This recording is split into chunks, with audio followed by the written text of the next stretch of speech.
there's a lot that goes into it, with multiple people involved. You know, I'm not the only person who's... I'm like orchestrating the whole thing, but I'm not the sole person making every single aspect of the video, at least anymore. If that were the case, it would just take way too long for any videos to come out, and they already take a while. They take like a month. Yeah, so I've got someone who mostly does like the 3D animation and 3D modeling and stuff for me, which is a big part of a lot of videos. They're the ones responsible for basically any render that you see in my videos. Sometimes I'll also use my cousin, who's got like a degree in visual effects or something. He's the one who's made a lot of the Switch 2 models, actually. And I'll do some myself. I'll do some very light 3D work. Like, I can't like 3D model or anything, but I can somewhat animate and render things out myself. So, for example, the retrospective video, the renders in that were done by me. I obviously didn't make the Switch 2 myself, but I got that. I grabbed that online. Made some animations with it. And I've got a video editor now.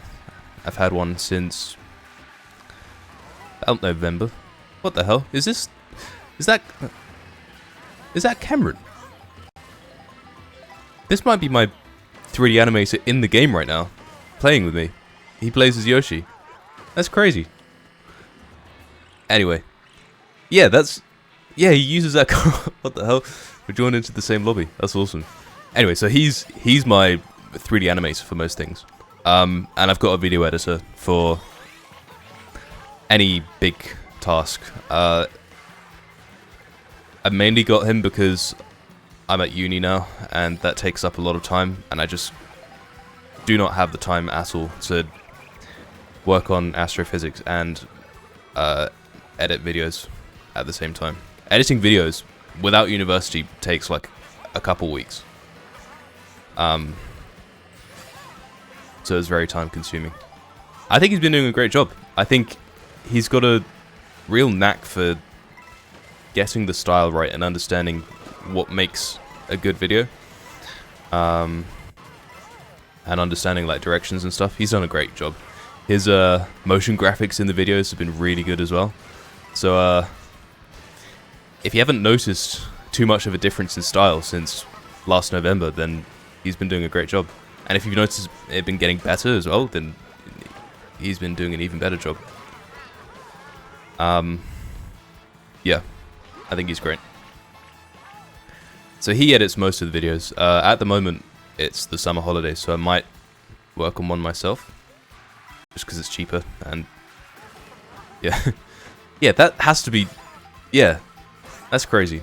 Same lobby. Anyway, and then everything else I do myself, which is a surprising amount, which I don't think a lot of people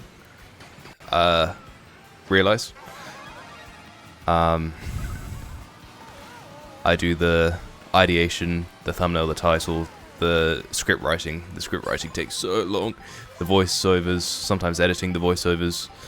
The rendering for the animations, some editing. What else is there? I guess sometimes animating as well. Just coming up with the video in the first place takes a surprising amount of time.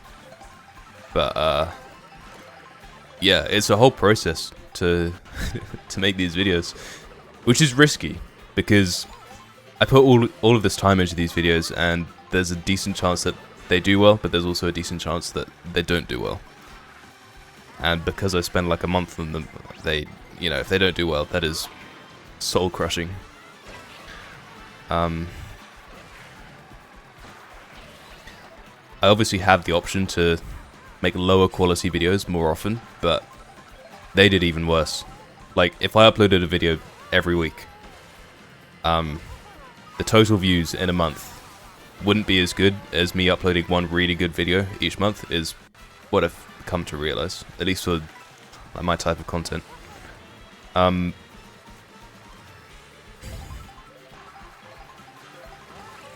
Yeah. So it's risky, but I've learned that there are ways to kind of mitigate that risk of it not doing too well. It's taken me a while, but I've realized that making longer videos just naturally do better, no matter what.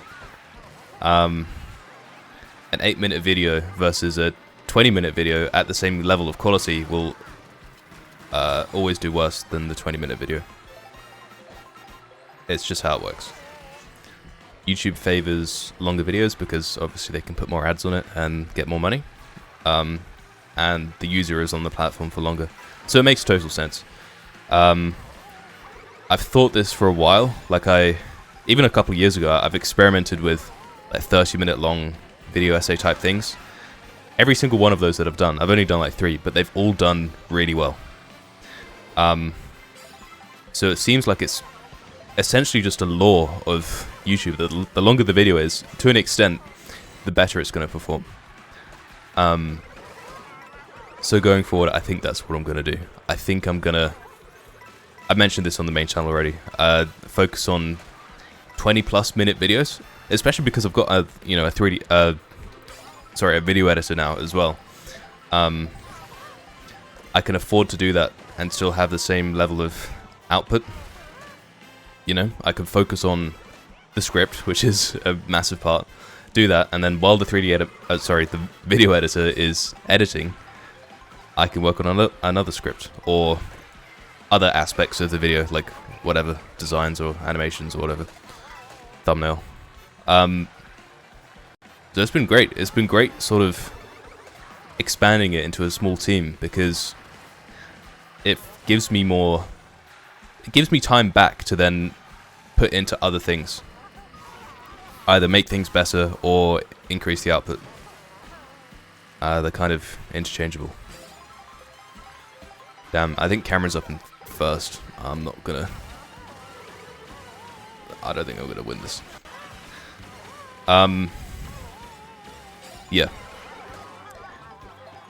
The biggest part for me at the moment is... Oh no, there he is, what? The biggest part for me is the scripts. They are so... Especially now because they're longer, you know? If it's a 20-something minute video, that's a 5,000 word script. It's incredibly daunting to start. It's quite fun, like, planning it out, like, ideating the whole video and stuff. But then actually writing the script, I just get massive, like, writer's block and procrastinate it. And then once I've done it, I'm like, oh... That wasn't too bad, actually. I could do it again. But then other things get in the way. And then it's been like a month since I last did the script. And then the whole thing starts over again. It's something I really need to fix. I also feel like a lot of pressure to make the script really good. Which also discourages me from... Oh, watch this. Also discourages me from even starting. Because I think I think in my head that it's going to be a bigger undertaking than it is, and I think I should probably be less hard on myself when it comes to the scripts, because it seems like no matter what comes out, it's always pretty good anyway. Even if I don't like hyper focus on making it the best possible, I think over time I've just with experience been able to make a good script regardless. So I think I need to take that into account. Be more chill about it. Be more consistent as well. In an ideal world, I could write a script like once a week. But there's so many other factors that stop me from doing that. Obviously, the writer's block and procrastination and stuff, but also they have to be good videos. You know, these are massive investments of time and effort. And if it doesn't do well, then I've lost a ton of money because I have to pay editors and animators and whatnot. So I can't just like output a bunch of stuff knowing it's going to do well, because I don't know it's going to do well. Thumbnails, they are usually 3D renders because, you know, that sticks out on YouTube. Simple as well. I feel like a lot of Nintendo YouTubers aren't the most YouTube optimized with their videos, for the most part. you know, the majority of Nintendo YouTubers have less than 1 million subscribers, and their thumbnails are always like super complicated and a bunch of text and hard to read. It's like, that's not what people want. And if people's homepage is surrounded by that, if they're, you know, big into Nintendo, then a simple one like mine usually are will stick out more. And I think that's why a lot of them seem to do well. I created like a thumbnail style a while back that worked really well for my videos, like what's next for Zelda and what's next for 3D Mario games. You know, where it's got the main character looking out into the distance and there's a vast background and stuff. That's just been copied a ton at this point, to the point where when I do it again, like I've been trying every now and then, I'll do that similar format of thumbnail. Like I did it back in like April for another 3D Mario video. It just doesn't do well. The click-through rate is so bad because it's just been done to death at this point, that format, which is annoying. But that's how competition works. It just means I need to come up with some other format for that kind of thing that works, or come up with different types of videos, different packaging that's more unique. Another format that's worked really well has been the floating switch, or the floating switch 2. Ever since my first Switch 2 video, that's just become a thing, really. It just works. Nice and simple. It gets the point across. I got the idea from a channel called Zone of Tech. They usually do like Apple rumors and whatnot, but I saw they did one on the Switch 2 back in 2023, and it had like 1 million views. I was like, okay, I'm gonna take inspiration from this thumbnail style, and I did, and it worked really well. I think that's a big part of making YouTube videos, actually. Just take as much inspiration as you can. How is Cameron in this again? Is this just a feature of Mario Kart? Yeah. Take as much inspiration as you can, and it becomes something unique. You know, have a good vision of what you want your video to be. Have a clear idea of the vibe, and it's almost better to know what you don't want the video to be. And then get inspiration, sprinkle parts of what you like from other people's videos, and make it your own.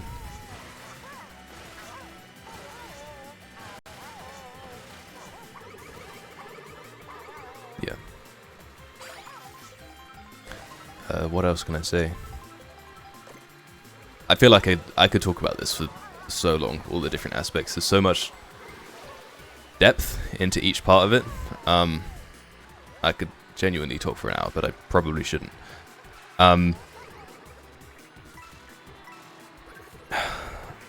also don't want to give away too many, I guess, like, secrets or whatever. The structure of the script is really important as well. I don't want to say too much because I don't want people copying my style or whatever. But the script is a big part of the video. And the music as well. The music. Music is like a very slept on part of YouTube videos. If it's done really well, it just ups the video a ton. Sound effects too. It's a very simple thing that makes a massive difference in the perceived quality of YouTube videos. Making the music feel like it was designed for the video and not just kind of put in the background of a video is just good advice, I think. Going for 15 minutes. I need to record another thing after this, so probably stop it there. But again, I could easily talk about this for hours and hours and hours. Maybe I will. I'll probably make more videos of this. It's just a very easy thing to do. Okay. Time to record the next Nint video. Subscribe.